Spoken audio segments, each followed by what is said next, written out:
Dan di titik itu aku menemukan satu kesadaran yang pelan tapi dalam.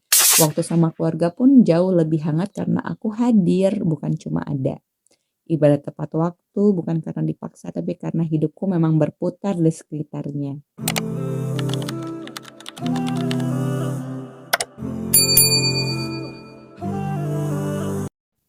Hai, jika kamu menemukan ruang kecil ini, anggap aja kita lagi duduk bersama. Pernah nggak sih hidup kamu tuh rame tapi kosong, sibuk, tapi kok hasilnya gitu-gitu aja ya? Tidur jam 1 pagi niatnya udah deh nggak usah bergadang, tahu-tahu malah masih scroll aja. Bangun kesiangan, sholat keburu-buru, siangnya ngantuk, sore pengen produktif tapi malah bengong. Lalu berakhir dengan penyesalan di malam hari dan mengulang pola yang sama besok paginya. Kalau kamu ngerasa hidup kamu kayak gini, tenang. Kamu gak sendirian kok, karena aku juga pernah hidup seacak itu. Dan jujur aja, aku pikir masalahku itu karena kurang disiplin, kurang motivasi, kurang niat. Tapi ternyata bukan. Masalahnya karena aku terlalu nyaman hidup tanpa jangkar. Dulu hidupku tuh kayak kapal di tengah laut, mesinnya nyala tapi gak pernah nurunin jangkar. Aku kerja keras tapi capeknya lebih banyak daripada hasilnya. Waktu sama keluarga ada, tapi pikiranku kemana-mana. Main sama anak sambil mikir deadline, ngobrol sama pasangan sambil mikir hal-hal yang berat. Ibadah tentu ada, tapi seringnya diselipin di sela-sela hidup. Bukan jadi pusat kehidupan. Sampai suatu malam aku mikir, ini hidup aku yang berantakan atau aku yang salah cara menjalaninya ya?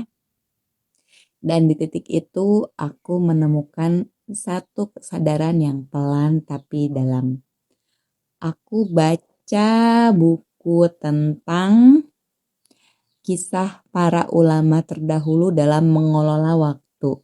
Karya Syekh Abdul Fattah Abu Ghuddah. Nanti aku coba sematkan linknya di kolom deskripsi ya, supaya kamu juga bisa membaca buku tersebut. Dan aku menemukan satu kalimat dari ulama salaf yang sangat nusuk banget, bahwa hidupmu hanyalah kumpulan hari, saat satu hari pergi sebagian dari dirimu pun ikut pergi. Terus aku mikir, kenapa ya Allah nggak nyuruh kita sholat 5 kali tapi bebas aja gitu jamnya? Kenapa harus subuh, zuhur, asar, maghrib, dan isya di jam-jam yang sudah Allah tetapkan? Dan setelah aku membaca buku itu, aku sadar bahwa Allah bukan cuma memerintahkan sholat, tapi Allah juga udah mendesain waktunya dengan sedemikian sempurnanya. Pas banget dengan ritme tubuh, dengan naik turunnya energi manusia. Dan dari situlah aku mulai hidup dengan satu prinsip sederhana, bahwa aku bisa mengelola hari dengan jangkar sholat. Apa sih jangkar sholat? Jangkar sholat itu bukan metode ribet, bukan juga teori tinggi. Sederhananya, kita bisa menjadikan waktu sholat sebagai penanda utama ritme hidup. Bukan jam tertentu, bukan alarm produktivitas yang lain, tapi kita menisbatkan hidup kita kepada panggilan dari Allah. Dan anehnya, sejak aku hidup pakai pola ini, hidupku jadi jauh lebih rapi. Bukan karena aku jadi yang super disiplin, tapi karena aku berhenti melawan desain hidup yang Allah buat. Sekarang aku coba jelasin satu persatu pelan-pelan ya. Kita awali dari jam Isya, karena dari jurnal sebelumnya aku udah menjelaskan kenapa aku lebih senang untuk memulai hari dari setelah Isya. Dari setelah maghrib maksudnya. Nah, Isya. Isya itu adalah titik energi terendah, dan itu wajar. Bukan waktu buat ambisi, tapi waktu buat melepaskan. Contoh yang cocok untuk kamu lakukan selepas Isya adalah refleksi, journaling, ngobrol hangat, dan menulis rencana besok. Isya ngajarin aku satu hal penting bahwa hidup nggak harus selalu kuat. Kemudian kita lanjut ke waktu subuh. Waktu subuh itu aku selalu menandai bahwa ini adalah waktu untuk membuat fokus yang mendalam. Subuh itu momen yang paling jujur, dunia masih diam, otak pun masih bersih. Ini waktu terbaik untuk ibadah dengan tenang, menulis tujuan atau menulis plan yang hari ini bakal kamu kerjain, dan juga berpikir jernih. Kalau satu hari mau terasa menang, menangnya bisa dimulai dari subuh ya. Kita coba ciptakan subuh yang produktif. Terus kita masuk ke waktu zuhur. Di waktu zuhur itu aku mulai belajar tentang jeda, evaluasi, dan penyesuaian. Zuhur bukan waktunya ngebut, tapi waktunya buat berhenti sebentar. Tubuh mulai lelah, pikiran mulai berat, dan yang paling cocok itu kayak Allah, evaluasi, dan menyesuaikan rencana sore.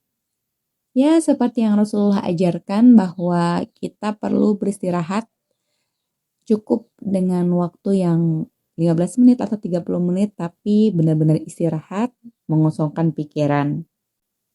Terus buat evaluasinya aku coba untuk nge-track kerjaan apa aja yang udah beres dan yang belum beres. Dan aku bisa menyesuaikan pekerjaan yang belum beres untuk aku plot di sore hari. Zuhur ngajarin aku buat hidup nggak harus dipaksa lurus. Kadang cukup disesuaikan. Kemudian kita masuk ke waktu asar. Waktu asar itu waktunya untuk menyelesaikan, bukan malah memulai ya. Asar itu sisa tenaga, bukan untuk sebuah ide besar, tapi untuk menutup yang tertunda.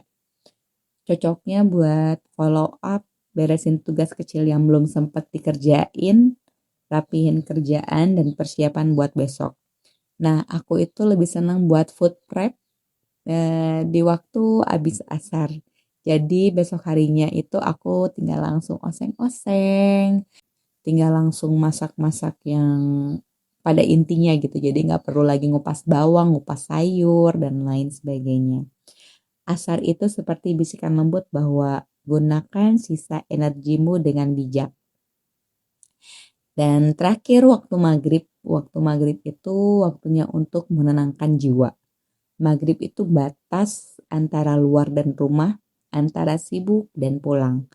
Ini waktu yang tepat buat ngaji, zikir petang, waktu bersama keluarga, dan waktu untuk menenangkan hati. Kalau maghribmu tenang, insya Allah malammu juga jarang loh buat berantakan. Sejak hidup pakai jangkar sholat, kerjaanku lebih cepat selesai karena aku berhenti kerja di waktu yang salah. Waktu sama keluarga pun jauh lebih hangat karena aku hadir, bukan cuma ada. Ibadah tepat waktu bukan karena dipaksa, tapi karena hidupku memang berputar di sekitarnya. Dan yang paling terasa, hidup nggak lagi jadi terasa random. Kalau hari ini hidupmu masih berantakan, mungkin kamu nggak perlu hidup yang baru. Kamu cuma perlu jangkar, dan Allah sudah menurunkannya 5 kali sehari. Kalau kamu mulai, nggak perlu sempurna.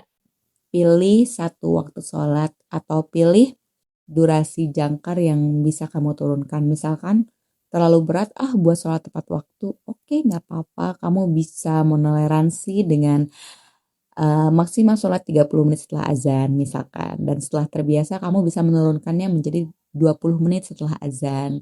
Kalau kamu sudah mulai stabil, kamu bisa menurunkannya menjadi 10 menit setelah azan. Dan akhirnya bisa sholat on time seperti apa yang aku selalu rencanakan. Kalau kamu mau mulai, nggak perlu sempurna. Tulis di komentar sholat mana yang ingin kamu jadikan jangkar pertama. Semoga kita semua belajar menjalani hidup bukan dengan terburu-buru, tapi dengan penuh keberkahan. Ya, segitu aja curhatan dari aku. Sampai ketemu lagi di jurnal berikutnya, masih di ruang kecil yang sama. Dan sampai saat hari itu tiba, semoga Allah selalu melindungi hari-hari kamu, membahagiakan dirimu, dan melancarkan semua pekerjaan dan rencanamu. Wassalamualaikum warahmatullahi wabarakatuh. Bye.